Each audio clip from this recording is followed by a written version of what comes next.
A show based on the facts, honesty, the man, the myth, the legend, Constitutionalist Joseph M. Leonard. Welcome to Constitutionalist Politics Podcast, aka CTP. I am your host, Joseph M. Leonard, and that's Leonard. CTP is your no muss, no fuss, just me, you, and occasional guest type podcast. Really appreciate you tuning in. As Graham Norton would say, let's get on with the show! Hello, everybody. Welcome to another episode of Constitutionalist Pod. Here we go. I was just joking with my guest before hitting record. I hit record and the brain and the mouth don't want to cooperate, and there was already screwing up my own show name. Welcome to another episode of Constitutionalist Politics Podcast. Guests don't always have to do with Christianity or politics. I don't know if we will today or not, but I have with me today Devon Taylor. Thanks for coming on, Devin. Thank you for having me. That was a great intro. I'm glad to be here. Well, you know, it's not an act. You know, it's part of me just being genuine with everybody, right? You know, it's not a folksy act persona just for the air. I hit record and bam, we go. As I was telling you, people behind the scenes, you could see the sheet of paper I've got, next to no notes there.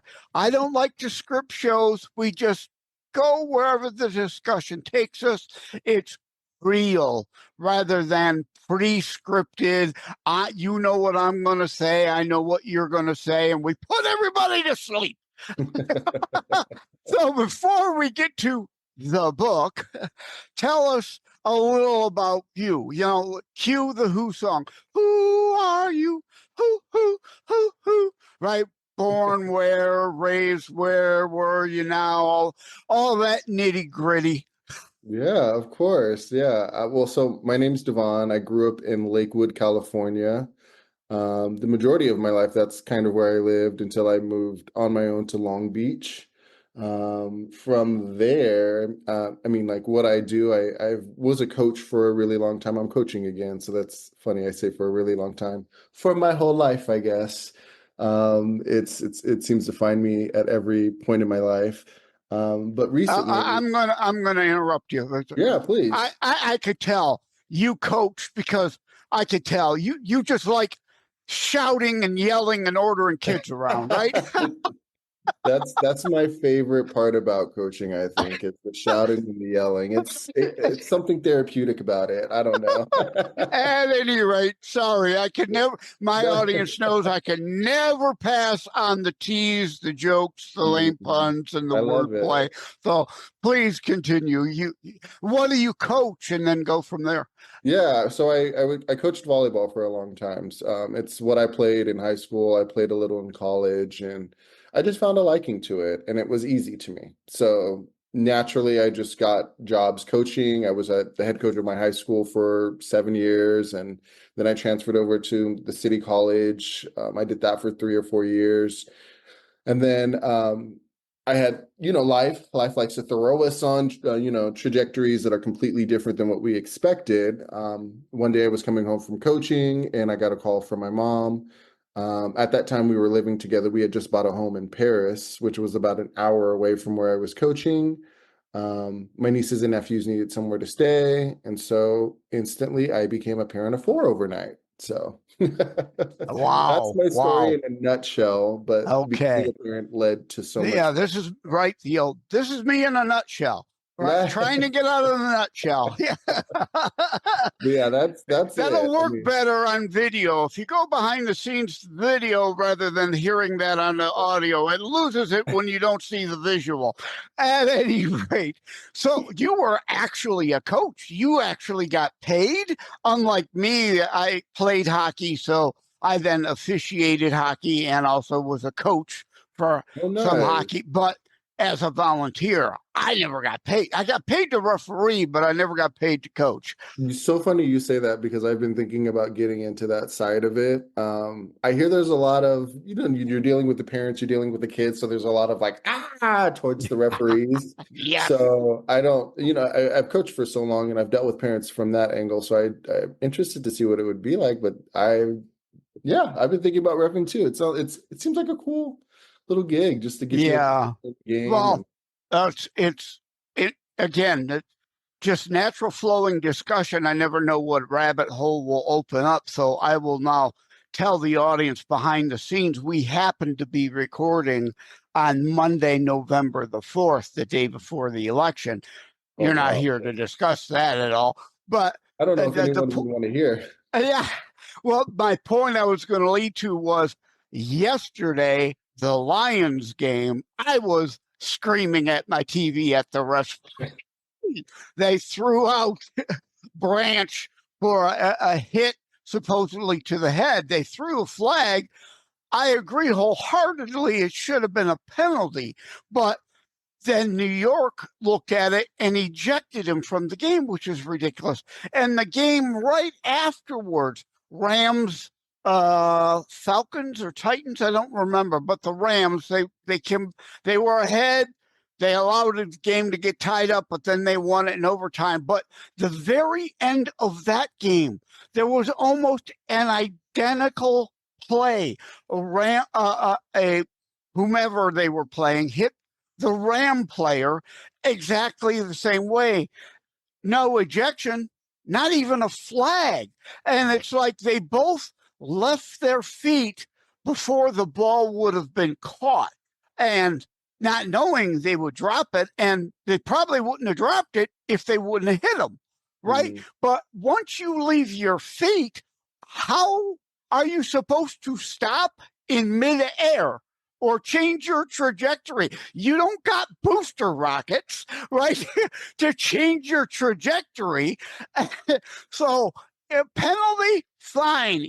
Should have been in both games, needs to be called equally, right? And that's the thing about refereeing is I've had an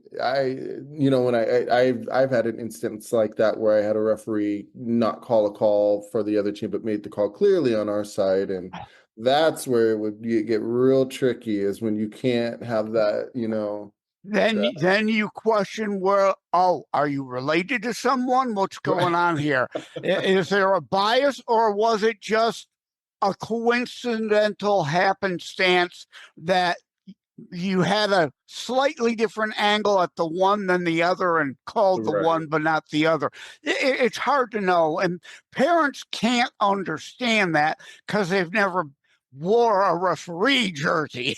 Right. Yeah, it's a tough position to be in, and that's why it's been a thought more so than an action on my end, because getting into that, I know once you get in there, you're in the lion's den, and I've seen some pretty, angry parents at refs. Yeah. And I don't know if I'm back to what you were talking about with politics. Like I have avoided speaking about politics on every podcast, especially this election. Yeah.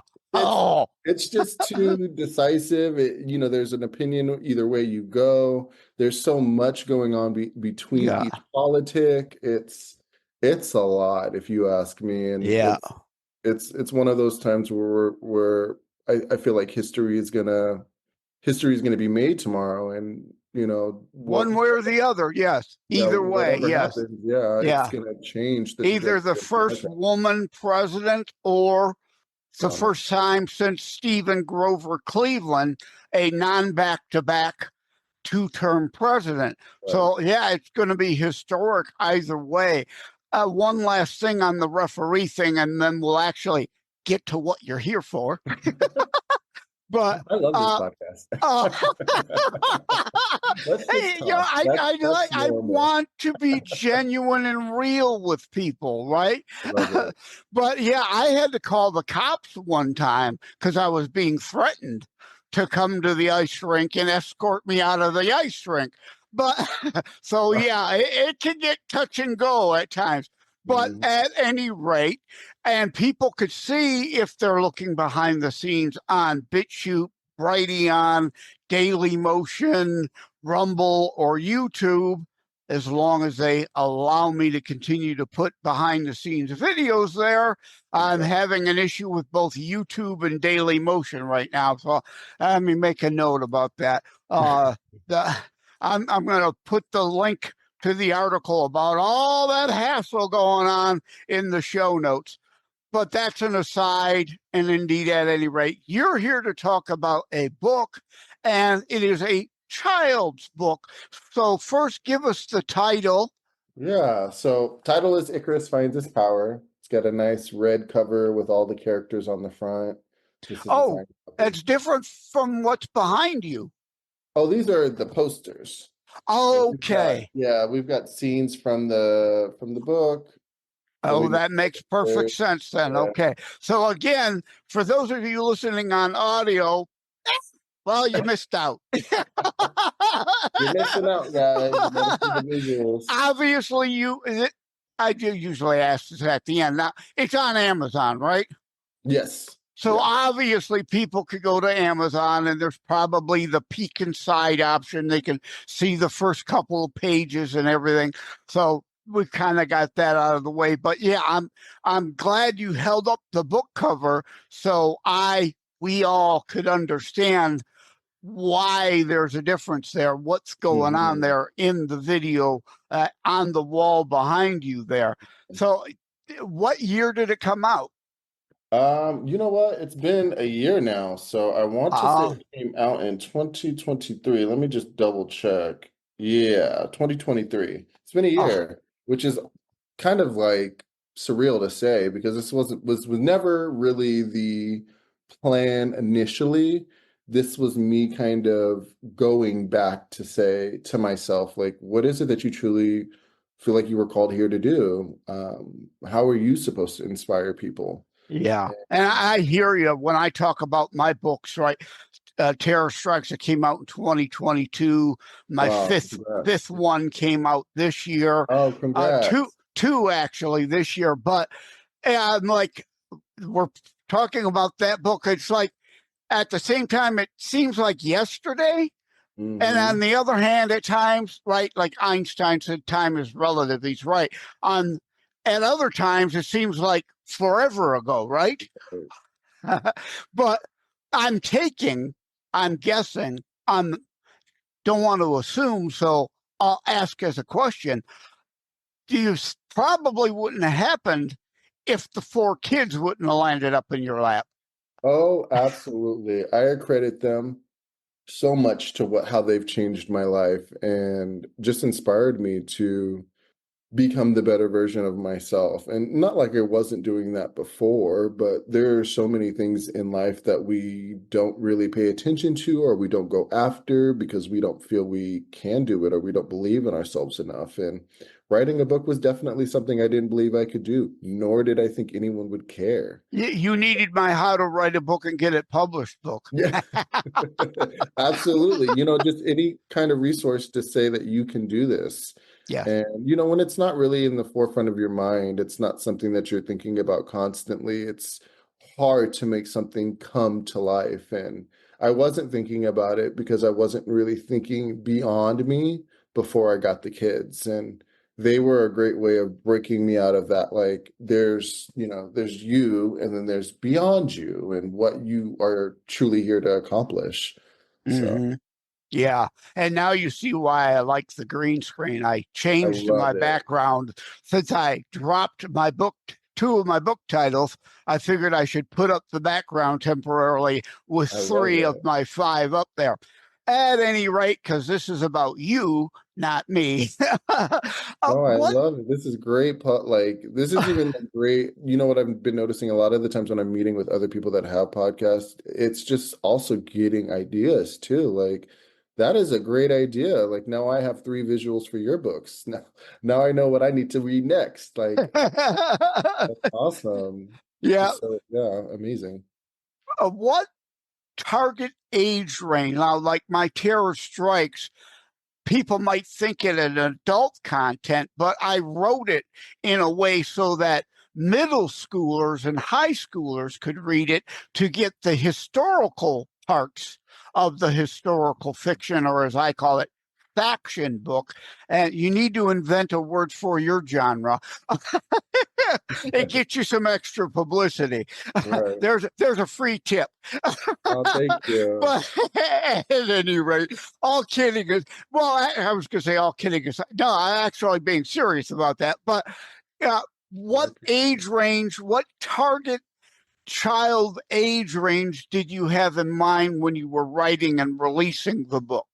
Yeah. So at the time, my kids were between the ages of 8 and 12, 13 now. So I'd say 8 and 13 are the ages that I would definitely target towards. But I feel like it's a book for anyone. I really wanted to create it so that parents had a way to connect with their children. We don't really hear about parents reading to their children at night. And if that's still a thing, I think that's great. And that's kind of why I wrote the book, is to kind of create that connection between parent and child, and bring a story that would kind of help bring up some emotions between both parent and child, and something that they could process together. And, just a new idea on story time and bedtime, and just finding ways to connect, because that's really the idea behind why I wrote it for myself and the kids. I wanted to be able to connect with them, and initially it was just about creating the story and having them create characters. But then when I realized it could be something so much more beyond us, that's when it really just started to take steam. So I Yeah, would say I'm gonna start calling you Aesop or Dr. Seuss. Dr. Seuss, I love it. Yes, Oh, that's no, good. again, all kidding aside, I like that, right? 8 to Yeah. 13. I really like, beyond that, the thought then a mother, father, aunt, uncle, grandma, grandpa, whomever can read this to the child at 3 and 4, and then hopefully reintroduce it, and they discover it later Yep. when they are reading themselves, because then there's, as you said, that connection. There's that memory of when mom, dad, aunt, uncle, grandma, grandpa, especially if grandparents are older and they pass. I've now got that connection, that memory back to when grandma or grandpa was alive and read me this book. Yeah. And the story is closely about a son and his mother's connection. So naturally, you're reading a story about the connection between a mom and a son, and just how that bond goes. And I think it just naturally creates questions for parents to, talk with their children about that, can help foster a more healthy environment. And there are elements of foster care, and Icarus having to kind of deal with being in foster care and what that looks like for him. And it's a Oh, fantasy book, so that's great. I love this because, again, that distinction. A mother, there's single family homes now, so many, mhm, right? But a mother can never really truly be the father, and the father can never truly be the mother. And that absolutely. opens up that dichotomy and that question. And not to get political, but I'm gonna. And there's actual differences between males and females. Absolutely. And I think that's something that I grew up with. I grew up with a single mom in the house, and for a long time, I didn't really question not having a dad until I was looking around asking where my dad at, and Yeah. it made a big difference for me growing up and not having a father in the household. And my mom would always say the thing like, I'm your mom and your dad, and that's great, that's Something they awesome. kind of got to sort of say. It's the Okay, only thing they can say. But was right. there an uncle or a granddad or a male figure in your life at that time, or no? Honestly, no, I didn't really have very many male figures, and the ones that I did were like external. So like I had coaches that were, you Oh, know, so you had a little bit in your yeah, life of representation and absolutely, yeah. a male mentorship.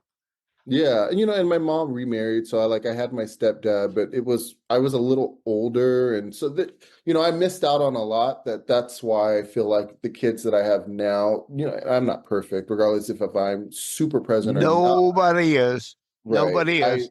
I know that me being here, at least for them in the house and providing for them in certain ways, is going to make a big difference. It's something I didn't have, and And I'm you're also presenting or providing that potentially for kids that you're coaching that may right, come right. from a family without a father. You're that It's so potential fun. male figure example and mentor to It's so. understand we need each other. We Mhm. are male and female, and we are meant to depend on each other. I love you said that because I had one of my students actually. We were talking to them and they were going through something rough after losing a game, and we were just trying to find ways to help them. And I told them a little bit about my story with my kids and taking them in, and it hit one of the girls a little harder than I expected it to. And she came up to me after and she told me, I lost my dad during COVID, and to hear you say like you're here for us as a parent or you're here for us as like a mentor really meant a lot because I don't have that in my life right now. And I didn't realize that. I had no idea. I just Now was you're a little more conscious of it. absolutely and just more mindful that these children really Are need us as watching. They're adults. watching. Yeah. They really need us and they really They're need to be great examples for them yes. because they're our future, and Right. They are absorbing whether we pay attention that they are paying attention or not, both Mhm. good and bad going on. And we obviously need a better balance of far more good examples in their life than bad examples, lest they become a bad example from Mhm. the bad they've learned. Right. Yeah, it's been amazing just kind of seeing that difference too. Like, in my household, I have my 4 kids, but then going out and coaching, I've got those kids. So just being able to make a positive impact has been something really huge for me lately. And I'm glad that I'm able to do it by writing this book, by coaching, by whatever I can. So Yeah, yeah. that's great. You just have the one? So I just wrote the Icarus Finds His Power. I'm working on the second one. I did That release. was the next question. Yeah. Yeah, I'm working on the second one. It's taken me a little bit more time because I'm trying to be a little bit more mindful about the story that I tell as he goes along his journey. And I really want it to be a little bit more like pulling in every direction, if that makes it like action, more emotion, more all of this. And so I'm really, really trying to craft something that's great. But I did write a chapter in this book called Trajectory, Volume 1. This was kind of telling my story about, taking my kids in and having this new life with my partner and us having to figure things out and just writing the book and how it came to be. So it's a book with 16 other stories, 17 altogether. But all of the authors in the story have some kind of story where they've gone through some kind of tragedy. I know one woman speaks about her dad having Alzheimer's. Another author speaks about what was it? They speak about the real estate empire. Another author speaks about how she was kidnapped when she was young. Like, Oh boy. so yeah, Wow. just a lot of different stories from a lot of different people who have been through a lot and can kind of give some kind of I guess feedback on those situations and be able to help the next person that may be struggling through something similar. Yeah. You are now the second guest that I've had that has something in a compilation. I've had Mm, on Trent Brock, who is also got a similar thing in Breaking the Silence, Survivors of Trauma by wow, Michelle Jewsbury that put it together. I've had on both Trent and her talking about that. And I'm that's going to beautiful. reach out to whoever put Trajectory Volume 1 Yeah, together and say, hey, we both know Devon Taylor. yeah. Please, I would love to set that up. I think biggest thing Oh, about if you've got contact oh info, yeah, please send it along. I will be happy to have them on, and it'll be like reliving your episode too, because obviously I'll ask them about you during it and link this episode and that episode and I would love to. You know, I all think, that good cross promotion yeah. stuff.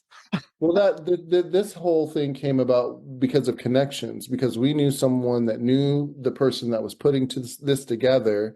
And so I think that's been one of my big missions too, is just, you know, trying to bridge the gap between the connections that I have in my life. And so, yes, absolutely. I would love to build that connection and get you in touch with Jay and Scotty, who kind of led this project. Stay with us. We'll be right back. It is a myth that terrorism stopped during COVID. Unfortunately, mainstream media opted to prioritize pandemic hysteria over promoting all news. Terrorism continues. Simply hoping that it doesn't affect you is not a strategy. The new book, Terror Strikes, coming soon to a city near you, featured on The Author Show, is now available in paperback from bookstores, online, or as an ebook exclusively through Amazon Kindle. Terror Strikes, coming soon to a city near you by Joseph M. Leonard. Order today. Okay, I'll have to make a quick note of that. And I'm stalling for time here while I change my background back. All right, Jay and Scotty. I'm writing that down in my notes. Okay, I generally don't start with a lot of notes, but by the time I'm done, I got a bunch of notes. I got more homework after an interview than I did before an interview. Hey, that's the way to do it. Yeah, it's just more normal and natural to me. It's like you and I happen to meet in the diner or at the counter and strike up a conversation. Right. Yeah, and it doesn't happen like that as often anymore, I feel like. Well, maybe I'm not going out as much. Well, that's because everybody's buried in these, right? Sitting at the counter rather than, how you doing? Hey, hello, how are you doing? What do you think of the weather? The small talk. Nobody does that stuff anymore, but it can relieve. Oh, there goes the mind in the mouth not cooperating again. It can lead to a great friendship. You never know, right? You can never have too many friends. Ain't that the truth? We're living in a funny time, so I feel like people are becoming more hermit crab than ever. They are self-isolating. Yes. Yeah, I mean, because there's like an easy factor to that. It's easier to just go in your home and not have to interact with anyone and blinders, shut out the world. But I mean that's why I feel like every time I get an opportunity to speak about creating connections, I just want everyone to see what's happening when you do. Like, this was a connection. This was a connection. My entire brand is a connection. The podcast is a connection. Speaking with you is a connection. So when people are willing to create those connections in their lives, they're going to see not only an upgrade, but just the upgrade of people that are around you, So yeah, I thank you, Devon Taylor, for coming on, and I will try to not let the fact that you are originally from California completely destroy any respect I've gained for you over this time. No, please, it's hard living here. Trust me. For the benefit of the transcript, we're laughing. This is a joke. We're just having some fun there. But to wrap things up, is there a Devon Taylor author website or a book site, all those things where people can find you and what's going on with the book? Yeah, so I'm most active on Instagram. So you can find me on Instagram at Devon Taylor Author. And that's pretty much where you can find me anywhere. You can find me online on my website, devontaylorauthor.com. You can find me on TikTok, Devon Taylor Author. You can find me on YouTube, Devon Taylor Author. What else am I on? LinkedIn, Devon Taylor. Facebook, Devon Taylor Books and Merchandise. I'm all over the place, but I like to keep updated with just like what I'm doing on Instagram. So if anyone wants to follow the next project, which I'm trying to get Icarus Finds His Power into a movie. So if anyone has any connection. Well, I don't have a direct connection, but my Terror Strikes Coming Soon to a City Near You book is on Story Rocket. Oh, You want to wow. look up Story Rocket. You could put up about your book there, and it gets it in front of the eyes of actors, actresses, Okay. producers, directors, whatnot. So Story Rocket. Story Rocket, you definitely want to check that out. Yeah, And that's been my passion. Like I feel before I die, that needs to happen. Icarus Finds His Power, the movie needs to come out. It needs to be an animation.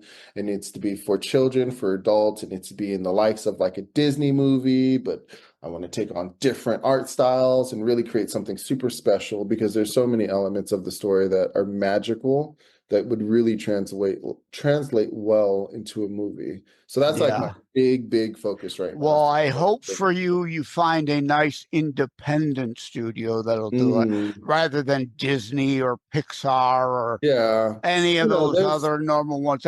You're just a quick turnaround product to them, whereas an independent studio, if they like your book, they want to bring it because they really care about your book mm, and you. You're not just, really small wheel in the big cog of all the machinery. So yeah. again, thank you, Devon Taylor, for coming. I had another joke I was going to tease you, but now it's left my brain. But so, because again, we've got to keep a sense of humor, or we'll go Mhm. crazy. And Ab- and like like you said about connections, like I said, you can never have enough friends. And indeed, like I gave you Story Rocket, you never know what a connection may lead to for something else. I love that. Thank you so much for that. And thank you for having me. This was a lot of fun. I appreciated the experience and I feel like this is it was like a breath of fresh air. Like tell my story, but tell it in such an authentic way. So thank Yeah, you. I'm sure you're gonna all go tell all your friends what a bleep I am. What a great guy. All right, take care. God bless. All right, thank you. Thank you for having tuned in for Constitutionalist Politics Show. If you haven't already, please check out my primary internationally available book, Terror Strikes, coming soon to a city near you. Available anywhere books are sold. If you have locally run bookstores still near you, they can order it for you. And let me remind, over time, the fancy high production items will come. But for now, for starters, it's just you as a very appreciated listener by me.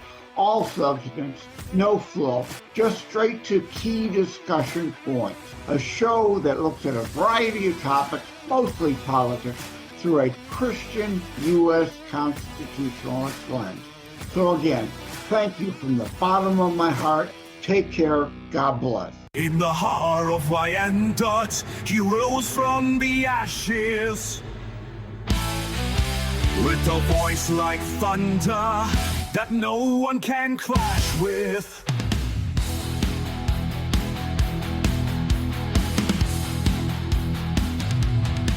Born in the summer of '62, a warrior spirit strong and true, with a pen as his sword and ideas ablaze. In the battle for truth, he's setting the stage. Joseph Leonard, hear the call of the brave, fighting for liberty, our rights to save. From the shadows of doubt, he's lighting the way. With honor and integrity, he'll never sway.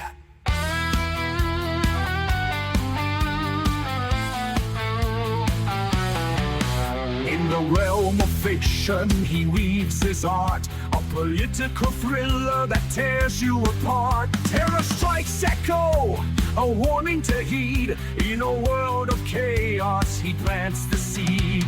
Cancer came knocking, but he stood tall, a survivor spirit ready to fall. Joseph Leonard, hear the call of the brave,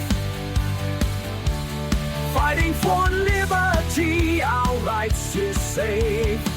From the shadows of doubt, he's lighting the way. With honor and integrity, you'll never sway.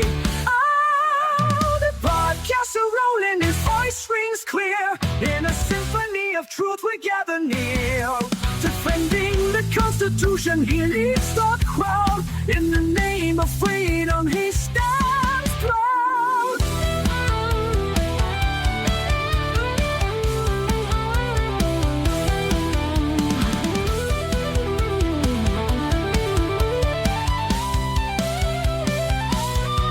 So raise up your voice, let this anthem ignite. For Joseph Leonard, let's stand and unite.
Like and subscribe to Constitutionalist Politics Podcast and share episodes. We need your help. Wham Radio, 1600 AM and 92.7 FM is your conservative flamethrower. Weekdays, Steve Gruber starts things off at 6 a.m. Gruber gives his perspective on the issues of the day. At 9 a.m., Glenn Beck blazes the airwaves with his nationally syndicated program. From noon to 3, it's Dennis Prager. At 3 o'clock, it's Wham's own Thayrone X. On the Edge, Thayrone tells it exactly as he sees it. At 6, it's The Dana Show, your conservative alternative. At 8, don't miss Joe Pags. Weekends are filled with conservative talk as well. Fingers Malloy, Thomas LeDuc, The Abolitionists Roundtable, A Moment of Clarity with Pastor Rick, Your American Heritage with Ed Bondarenka, Dave Janda's Operation Freedom, and Dick Kupke's Trigger Talk. You can even get links to Wham podcasts from Dave, Dick, and of course Thayrone, all from their pages on our website, whamradio.com. Keep it locked on Wham Radio, 1600 AM and 92.7 FM in southeastern Michigan, and whamradio.com anywhere in the world.